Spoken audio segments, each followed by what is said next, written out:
કેમ છો બધા? જોશ ઓછો લાગે છે. પહેલા તો સાહેબે જે વાત કરી કે આર્મી પેરામિલિટરીમાં દેશ સેવા કરવામાં એક જોશ હોવો જોઈએ. તો આપના અંદર, કેમ કે આપ દેશનું ભવિષ્ય છો, દેશની સરહદની સુરક્ષા આવતીકાલે આપ સૌ જે આજે કામ કરી રહ્યા છે એની જગ્યાએ આપ જગ્યાએ લેશો એટલે દેશનું ભવિષ્ય આપશો. તો આપનામાં કેટલો જોશ છે એ આપણે જય ઘોષથી કરશું. બુલંદ અવાજ હોવો જો ગગનચુંબી આ હોલના એક એક ઈંટ ગુંજી જવી જો. ભારત માતા કી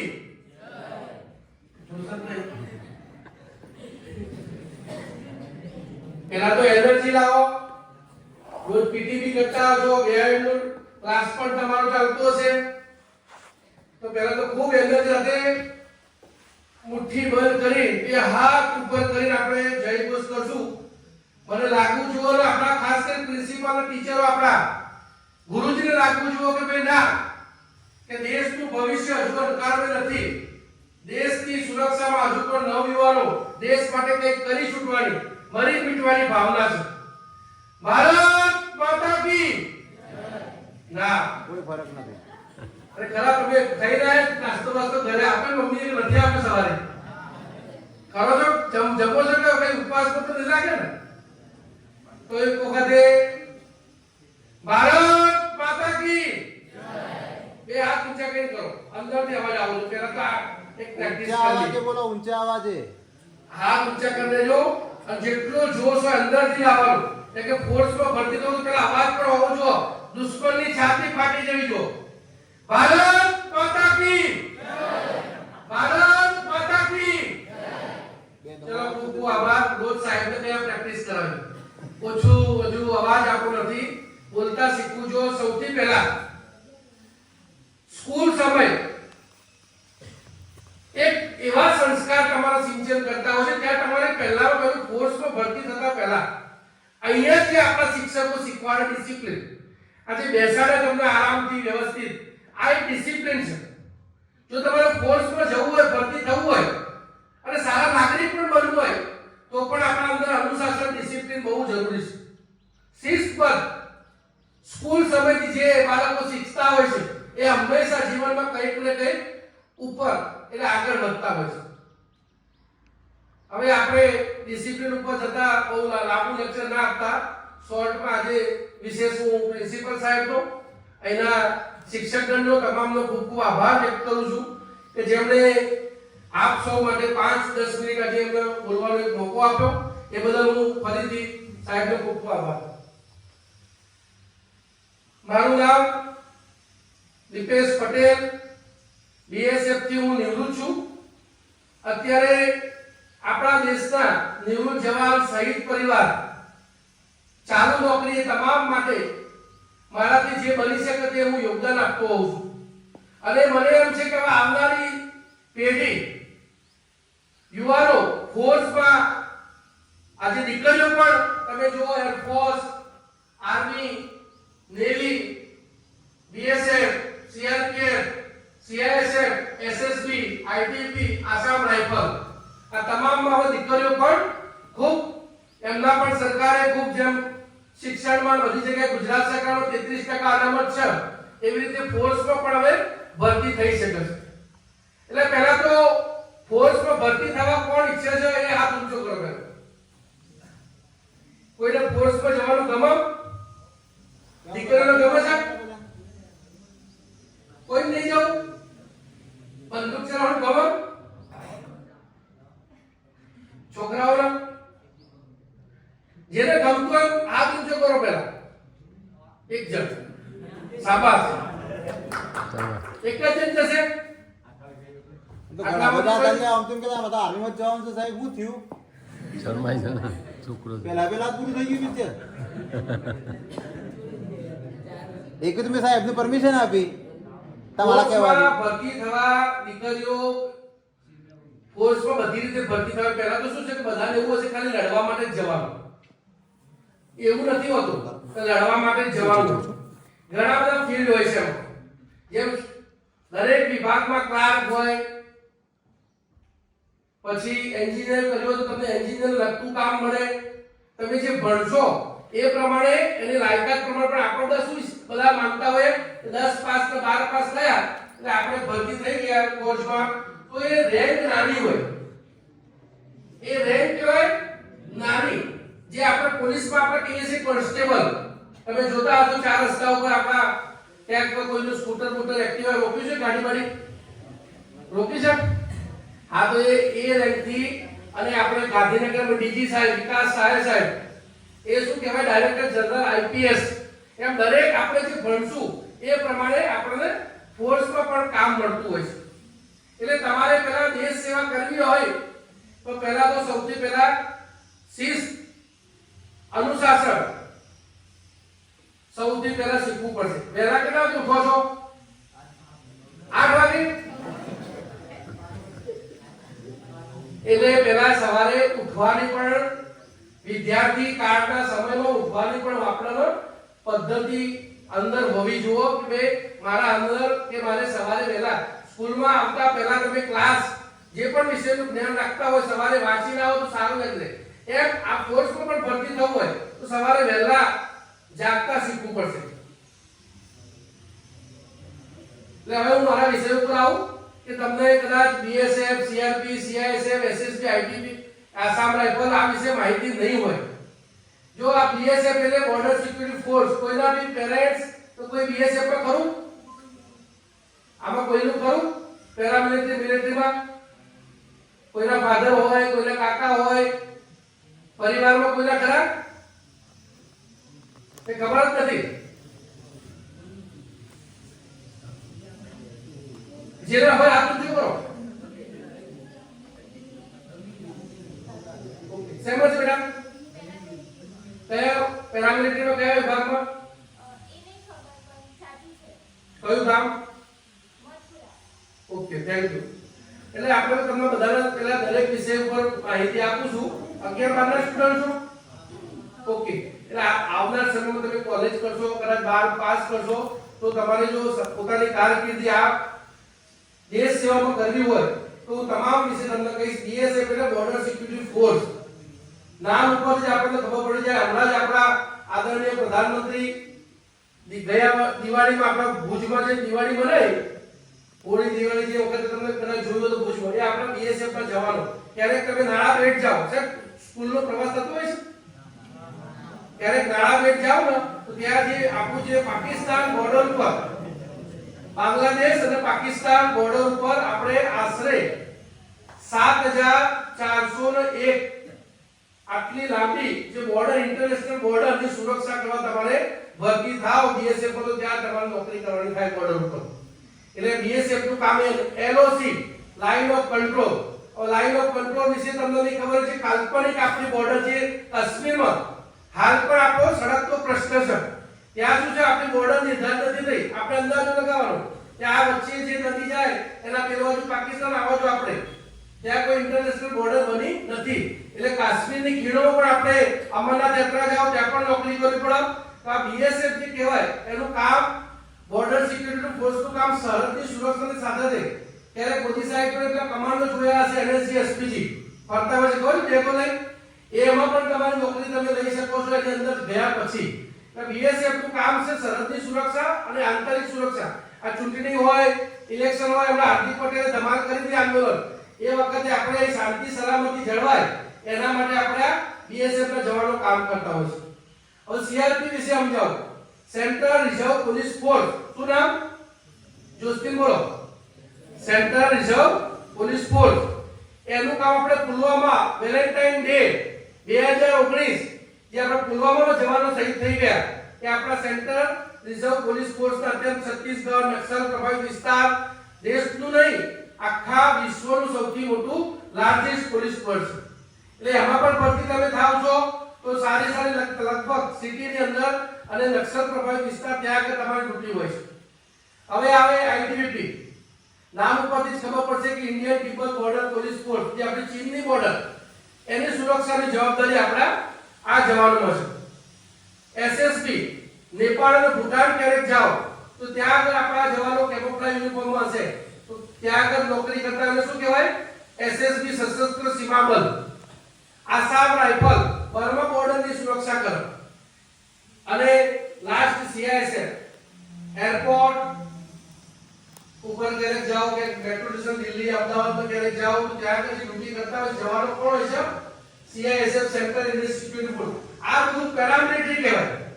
પેરામિલિટરી ની અંદર આ જે 6 ફોર્સ આયા એ તમામ જ્યારે તમે ભરતી થઈ જાઓ છો એના પછી તમને એનએસજી, એસપીજી, એનડીઆરએફ જે અલગ અલગ વિભાગ છે વોટર વિંગ એમાં ડેપ્યુટેશન તરીકે પોલીસમાં પણ તમે આવી શકો. સીઆઈડી ક્રાઇમ આઈબી બધી જગ્યાએ તમારું પોસ્ટિંગ થતું હોય છે. એટલે એવું નથી કે બોર્ડર ઉપર જ પણ આ નોકરી પણ સારી છે, પગાર સ્કેલ પણ સારા છે. આની માઈનસ પોઈન્ટ તમને કહું છું કે આમાં અત્યારે જેનો દેશ સેવા કર્યું હોય 2004 પછી આ જવાનોનું પણ પેન્શન બંધ કરવામાં આવ્યું છે. પગાર સ્કેલ બધું સારું છે પણ માઈનસ પોઈન્ટ આમાં આ જ છે. એની જગ્યાએ આપણે આર્મી, એરફોર્સ, નેવી ઉપર આવીએ. આર્મી, એરફોર્સ, નેવી પણ આપણા દેશનું સૈન્ય જ છે. આર્મી એનો પણ કેમોફ્લેજ યુનિફોર્મ હોય છે. જોયો તમે આર્મી અંદર હશે. આર્મીના કેટલા સભ્ય જવાનો કોઈ તમારા ફાધર, મધર, અંકલ ખરા? આર્મીની ડેફિનેશન ખબર પડે છે? કોને અંડરમાં આવો? આપણા સંરક્ષણ મંત્રી, ડિફેન્સ મિનિસ્ટર રાજનાથસિંહ તે હાલ જે આપણા છે એમના અંડરમાં આર્મી આમ રાષ્ટ્રપતિની ફોજ કહેવાય પણ એને કમાન્ડ કંટ્રોલ ટોટલી વ્યવસ્થાના ભાગ સ્વરૂપ આપણા ડિફેન્સ મિનિસ્ટર રાજનાથસિંહ એનું સંચાલન કરતા હોય છે. આર્મી, એરફોર્સ, નેવી ત્રણે ત્રણ પાકો એ આપણું શું કહેવાય? દેશનું લશ્કર. શું કહેવાય? અવાજ આવે છે? બોલો. તો આ ત્રણે ત્રણમાં આપણે નોકરી કરવી હોય તો ત્યાં આગળ બધી જ કેન્ટીનની ફેસિલિટી, પગાર ત્યાં પણ સારો છે અને એમાં આપણે 5 કિલોમીટર દોડવાનું હોય છે. બહેનો માટે, લેડીઝ માટે 1600 મીટર અને ભાઈઓ માટે શું હોય છે? 5 કિલોમીટર. અત્યારે કેટલું દોડો છો?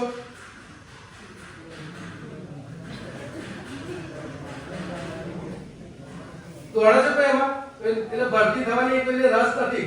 અચ્છા ડોક્ટર કોણ બનવું છે? કઈક તો બનવું હશે ને. કોર્સ પર જો ડોક્ટર બનવું છે, એન્જિનિયર, પાયલોટ, કોઈ તો એમ કરો, કોઈ ઉદ્દેશ કરો કે મારે આમાં જવું છે, આમ ઈચ્છા કરી નીકળ્યો તમારે.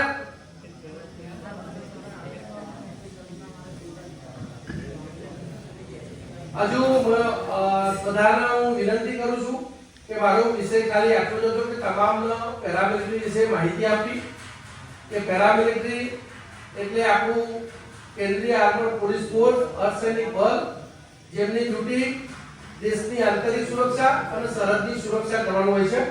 સાથે સાથે જે દેશનો પાર્ટ ઓફ સેકન્ડ મિલિટરી એમાં આર્મી, સેના, લશ્કર જે આપણે કહીએ છીએ એની અંદર એરફોર્સ, આર્મી અને નેવી ત્રણે ત્રણ પાકો ડિફેન્સ મિનિસ્ટર અંડરમાં આપણા અમિત કાકા ઓળખો છો? અમિત શાહ સાહેબ. અમિત શાહ સાહેબનું નામ આપ્યું કોને આપ્યું? આપું છો કરો. અમિત શાહ સાહેબને કોણ ઓળખે છે? અમિત શાહ ગૃહમંત્રી આપણા દેશના. અહીંયા આગળ આપણા હર્ષ સંઘવી સાહેબ જો અત્યારે ડેપ્યુટી સીએમ છે પણ એ ચાર્જ એમનો ગૃહમંત્રીનો ચાર્જ ખરો એટલે ઇનડાયરેક્ટ ડાયરેક્ટ કામ જોઈએ તો કરે ડેપ્યુટી સીએમ હમણાં જ બન્યા. હર્ષ સંઘવી સાહેબને કોણ ઓળખે છે? ભૂપેન્દ્રભાઈને કોણ ઓળખે છે? જે ઓળખે હાથ ઊંચો કરો પહેલા આપણે પૂછીએ. મુખ્યમંત્રી આપણા કોણ ખબર છે? આ હું એક જણને પૂછું. ચલો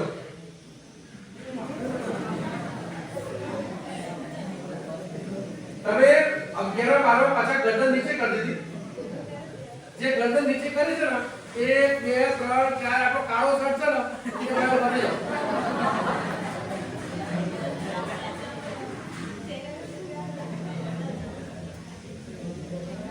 કાલે આવશે ભૂપેન્દ્રભાઈ સાહેબ સ્કૂલમાં આવશે એટલે સાહેબનું નામ આ જો આપણે બેઝિક નોલેજ છે ને આપણે લગભગ નથી હોતું બધા બાળકોમાં. ખાલી ભણવા પૂરતું ના હોવું જોઈએ. તમામ વિશે એટલીસ્ટ આપણે પ્રધાનમંત્રી કોણ ખબર છે? નામ બોલો જોસ્તી. આપણે પ્રધાનમંત્રી શ્રીનું નામ બોલો તો કોઈ ના ખબર હોય તો કહેજો, તો તારે પોસ્ટર લગાવી દેશે તમારા ઘર આગળ. હવે આપ સૌનો સમય વિશેષ ન લેતા, જેમને આમાં રસ હોય એ ચોક્કસ આમાં ગંભીરતા રાખજો કે ફોર્સમાં ભરતી થવું હોય તો સવારે 5 કિલોમીટર આપણે દોડવાની પ્રેક્ટિસ રાખવી પડશે. 5 કિલોમીટર છોકરીઓને ખાલી 1600 મીટર 400 ના 4 રાઉન્ડ એમનો સમય પણ મળતો હોય છે. અને આ જે પેરામિલિટરી અંદર જે ફોર્સમાં જે ભરતી થતા હોય છે યુવાનો, એ કેટેગરી કાસ્ટ વાઇઝ પણ થોડી ઘણી છૂટછાટ હાઈટની હોય છે. તો હાઈટમાં આપણે જે બંધ બેસતા હોય એનો, અને આજકાલ તો ઓનલાઈન સિસ્ટમ છે, બધું તમે ગૂગલ ઉપર નેટ ઉપર નાખો, બધું જોઈ શકાય છે. તો આપણે જો આમાં કારકિર્દી બનાવવી હોય દેશ સેવા માટે, તો બધા જે આપણી ફોર્સ છે એ બધી સારી ફોર્સ છે. પણ એમાં શરૂથી જોઈએ સ્કૂલ સમયથી તમે પોતાનું, એમ કહેવાય છે કે નાનો કુમળો છોડ હોય એને જેવો વાળો એવો વળ. તો તમે અત્યારે એક છોડ સમાન છો.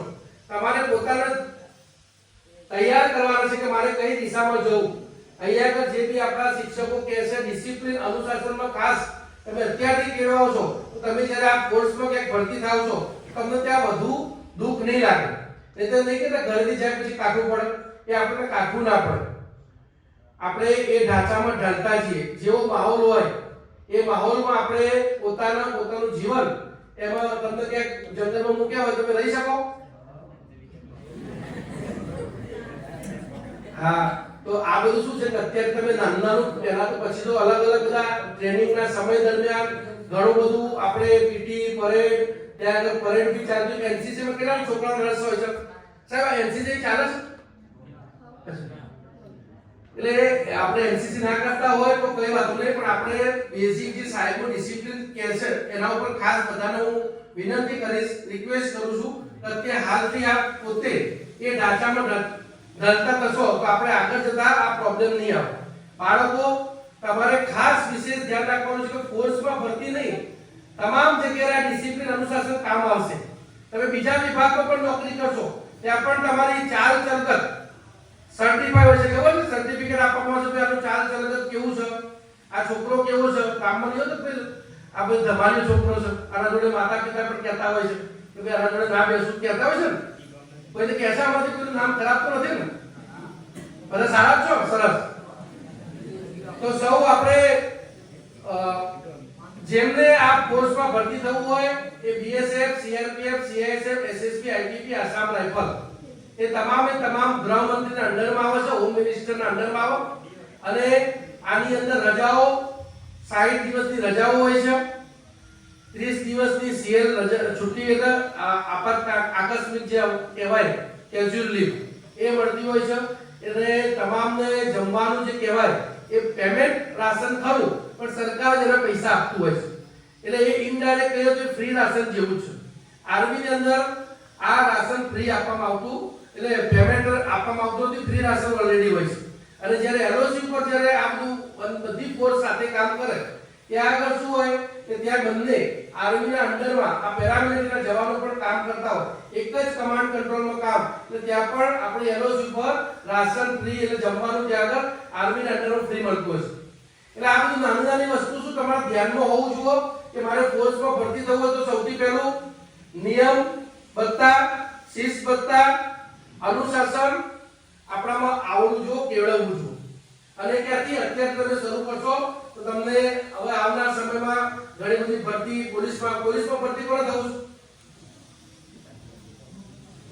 આ પોલીસમાં પણ કામમાં આવશે. જેટલું તમે હાર્ડ ટ્રેનિંગ લેશો અત્યારથી, પોતાને પ્રેક્ટિસ કરશો, એ પ્રેક્ટિસ કરવાને કારણે તમારે 5 કિલોમીટર છોકરાઓએ કરવાનું છે. અને બાકી બધું એટલું હાર્ડ નથી. તમે ભણો છો એનું એક નાની મૌખિક ટેસ્ટ પણ લેવામાં આવતો હોય છે, ફિઝિકલ રિટન ટેસ્ટ પણ હોય છે. એના પછી મેરિટના આધાર ઉપર એમાં પસંદગી કરવામાં આવશે. એસએસ સ્ટાફ સિલેક્શન બોર્ડ એના દ્વારા અત્યારે આ બધા જ પેરામિલિટરીની ભરતી કરવામાં આવશે. હવે આપ સૌને મારી એક નમ્ર વિનંતી કે મેં તમને બે વિષયો ઉપર ધ્યાન, આર્મી અને પેરામિલિટરી. આર્મીના જવાનો યુદ્ધ સમય સિવાય બોર્ડર ઉપર ડ્યુટી ના કરે. શું ના કરે?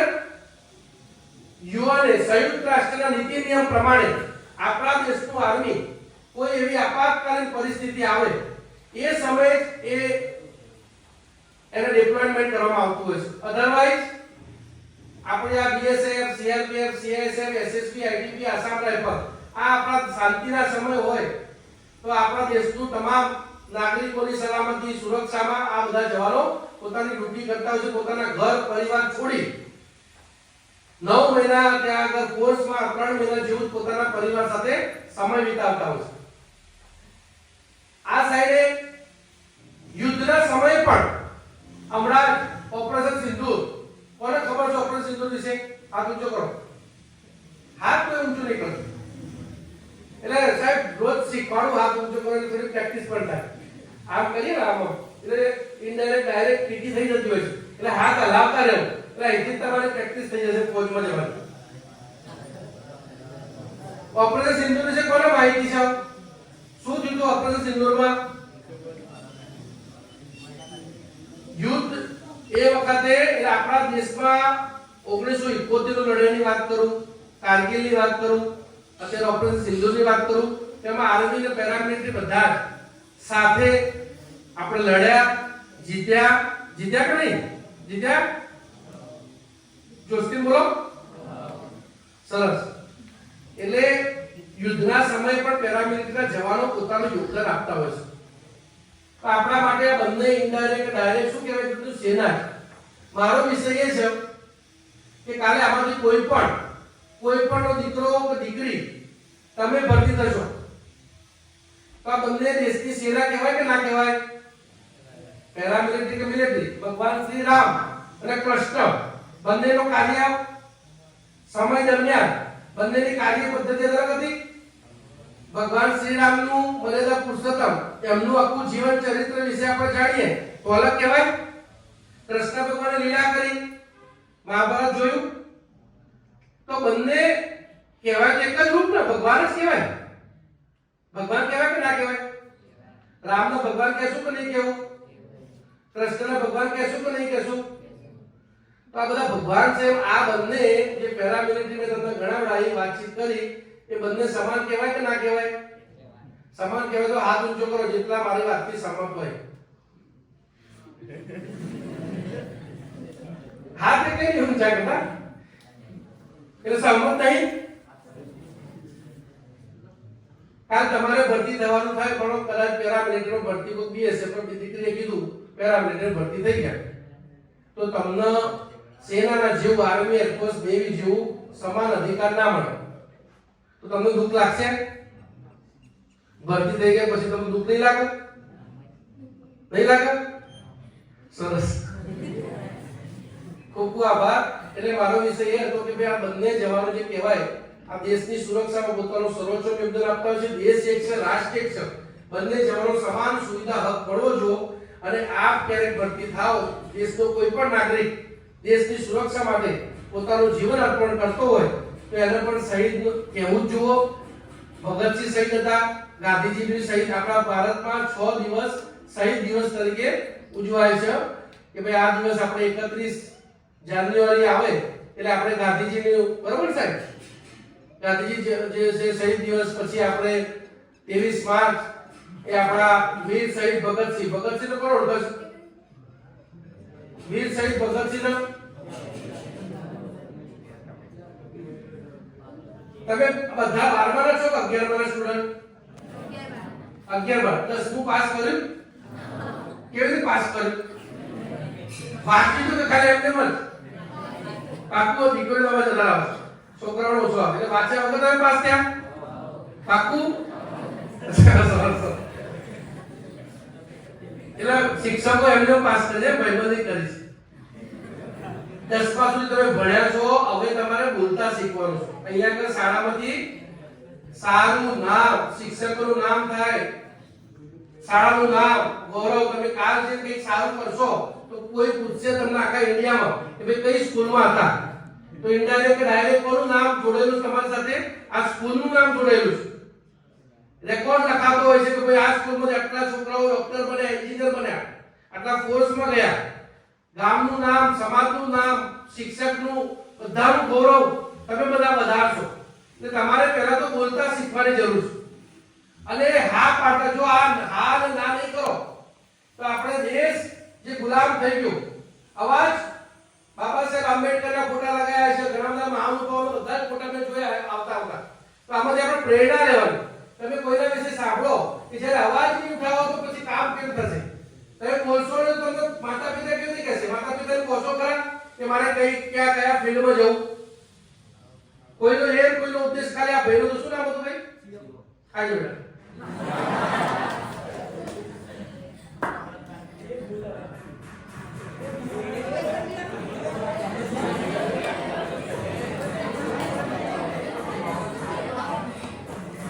આ એના પ્રોત્સાહન રૂપે 200 રૂપિયા હું આપું છું.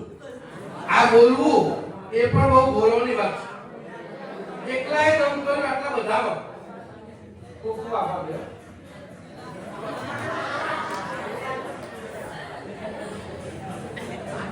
એટલે બોલવું એ પણ બહુ જરૂરી છે. તમે બોલતા શીખો તો કંઈક મળશે, દેશ સુધરશે, ગામ સુધરશે.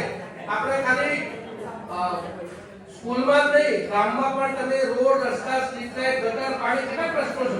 ખેડૂતનો પ્રશ્ન છે, નથી પ્રશ્ન? તમે બધું અહીંથી શીખીને જશો. ફોજમાં ભરતી તો અનુશાસન શું છે કે તમે અવાજ, દેશનું ભવિષ્ય મેં તમને પહેલો જ શબ્દ વાપર્યો કે આ તમે બાળક અત્યારે ઠીક છે કે આ સમય છે, મજાક મસ્તી હોવી જો, પણ થોડું હવે તમે એવા સમય ઉપર જઈ રહ્યા છો કે હવે થોડું તમારે ગંભીર થવું પડશે. પોતાના વિશે, પોતાના ભવિષ્ય વિશે, પોતાના ફ્યુચર વિશે કે ભાઈ મારું અંધકારનું ફ્યુચર ના થાય. એ તો આપણે એવા કેટલાય કામમાં જોતા હોય છે કે એમનું જીવન જે જીવતા હતા અને એમ આખી જિંદગી એવું ને એવું જિંદગી જીવી. એ જન્મ મૃત્યુ તો ફિક્સ જ છે, પણ આપણે કેવું જીવવું, કેવી રીતે જીવવું, કયા ફિલ્ડમાં જવું, એ નિર્ણય તમારે અત્યારે હાલ આ એક પડાવ છે તમારો. અને શિક્ષકોનો તમારું પૂર્ણ યોગદાન છે. તમે માર્ગદર્શન આપતા હોય છે, તમે એમનું માર્ગદર્શનનો ક્યારેક પણ ટકોર કરો. શિક્ષક ક્યારેક પણ અત્યારે તો સ્કૂલોમાં દંડાને મારવાનું ઓછું કરીશું, પણ એ દંડો જો પડશે શિક્ષકનો તો આપણું ભવિષ્ય સારું થશે. એટલે ક્યાંય પણ આપણે શિક્ષકો ક્યાંક ઊંચા અવાજથી બોલતા હોય કે આપણા માટે બોલતા હોય છે. એટલે કોઈ મન દુઃખ ના રાખવાનું. સ્કૂલમાં પાછા હોય છે, હું પણ સ્કૂલનો વિદ્યાર્થીનો નામ પાડતા હોય છે સ્કૂલમાં પાછા ટીચરોના. કોઈ નામ તો નહીં પડે ને? એક કડક સાહેબ હોય તો પાછું એમનું કઈ અલગ નામ નાખું છું. આપણી સંસ્કાર, આપણા અનુશાસન જે કહેવાય, હસવાનું બાકી તમે તો ખબર જોક્સ કીધા તો બરાબર હસવા તમને. પણ આ એક ગંભીર વિષય હતો. હું શિક્ષકોને બી કહીશ કે આ વિષય ઉપર ધ્યાન દોરવામાં આવે કે ભાઈ તમે કમસે કમ બોલતા થાઓ, હાથ ઊંચો કરતા થાઓ, જ્યાં સાચું છે ત્યાં સાચું બોલતા શીખો અને પોતાનું જીવન કયા ફિલ્ડમાં લઈ જવું એ હવે 11-12મો છો તમારે જાતે નક્કી કરવાનું. હવે તમે થોડા પરિપક્વ, થોડા દિવસ એટલે 2-3 વર્ષ પછી તમે મત આપવાનો તમને અધિકાર મળશે. કોનો સરકાર લાવી, પંચાયતમાં કોનો સભ્ય લાવો, શું ના લાવો, આ બધામાં તમારે ઇન્વોલ્વમેન્ટ થશો. અત્યારે તો તમારી ઉંમરને પણ કદાચ 3-4 વર્ષમાં 18 વર્ષ પૂરા થતા હશે. કેટલા વર્ષ થયા બધા? 17 થઈ ગયા? હા, તો બસ 1 જ વર્ષ પછી આવતી આવે છે વિધાનસભા ચૂંટણી, એમાં વોટ તમારે પાછો આપવાનો. એટલે તમારે પાકું કરવાનું છે કે મારે પહેલા શું કરવું. નેતા બનવું છે તો ઓછું ભણવાથી બનતા હોય છે. એવું નહીં કે માનવું કે હું આટલું ભણ્યો છું નથી, પણ આપણામાં ધગસ હોવી જોઈએ. એટલે સૌને બીજા વિષયો પર ડાયવર્ટ ના કરતા મિલિટરી પર મારા વિષયો પર આવું કે તમામ આપણા દેશના જવાનો માટે આપ સૌનો પ્રેમ હોય, આપ જવા માંગતા હોય કે ના જવા માંગતા હોય, આપણે એક YouTube ચેનલના માધ્યમથી આપણા દેશના જવાનો માટે, એમના લાભ માટે કેટલીય શહીદ પરિવારની બહેનો છે આપણા વિસ્તારમાં, જેનો દીકરો ગુમાવ્યો છે, માતા બહેનો છે, એમના માટે આપણે કંઈક કરવું છે, એમને ન્યાય અપાવવો છે. આપણે જેમ દેશને આઝાદી અપાવવામાં આપણું ગુજરાતની ધરતીએ દેશને આઝાદી અપાવી છે. બરોબર, રાઈટ છું હું? આઝાદી કોને અપાઈ કહેવાય? દેશને આઝાદી કોને અપાઈ? કયા રાજ્યએ દેશને આઝાદી અપાઈ કહેવાય? ગાંધીજી કેના હતા? સરદાર વલ્લભભાઈ પટેલ કેના હતા? ગુજરાત હતા ને? તો મોટામાં મોટો સિંહ ફાળો દેશની આઝાદીમાં કોણ કહેવાય? એક લાઠીના સહારે અંગ્રેજોને છેક મોકલી દીધા ઇંગ્લેન્ડમાં. મોકલ્યા કે ના મોકલ્યા? આપણે પણ મોકલવાના નતા ને? આપણે સૌએ આપણા દેશ ઉપર જે દેશ માટે સુરક્ષા આપી રહી છે એમના માટે દીપેશ પટેલ પેરામિલિટરી YouTube તમે મોબાઈલ વાપરતા હોય તો એની અંદર બધું જ લખેલું છે. ક્યાંક તમારે ભરતી થવું છે, ભવિષ્યમાં ક્યાંય પણ કોઈ ભરતી થવામાં ક્યાંય તમને અડચણ આવે તો આપણા ચેનલ ઉપર આપ ચોક્કસ પોતાની કોમેન્ટ કરજો, અમે અમારી સંસ્થા તમને જવાબ આપશે. ખોટા એવું ના થાય કે ભાઈ હું 10-12 પાસ થઈ અને ખોટા ફિલ્ડમાં તમે જતા રહો. ખાલી એક નાની રેન્કમાં ભરતી થવું, મોટી રેન્કમાં ભરતી થવું, પગાર કે બધા અલગ અલગ હોય છે. એટલે એ વિશે તમે સાચી માહિતી જોવા માંગતા હોય તો આ ચેનલ ઉપર અમે બધું જ મૂકતા હોઈએ છીએ. અને આપ સૌનું ભવિષ્ય ખૂબ ઉજ્જવળ થાય. આપ જે મનમાં ખુલ્લા દિલથી ત્યાં નથી બોલતા, મનમાં જે વિચાર્યું હોય કે મારે ડોક્ટર બનવું છે કે એન્જિનિયર, એ બનો અને પોતાના પરિવાર, શિક્ષકોનું સૌનું ગૌરવ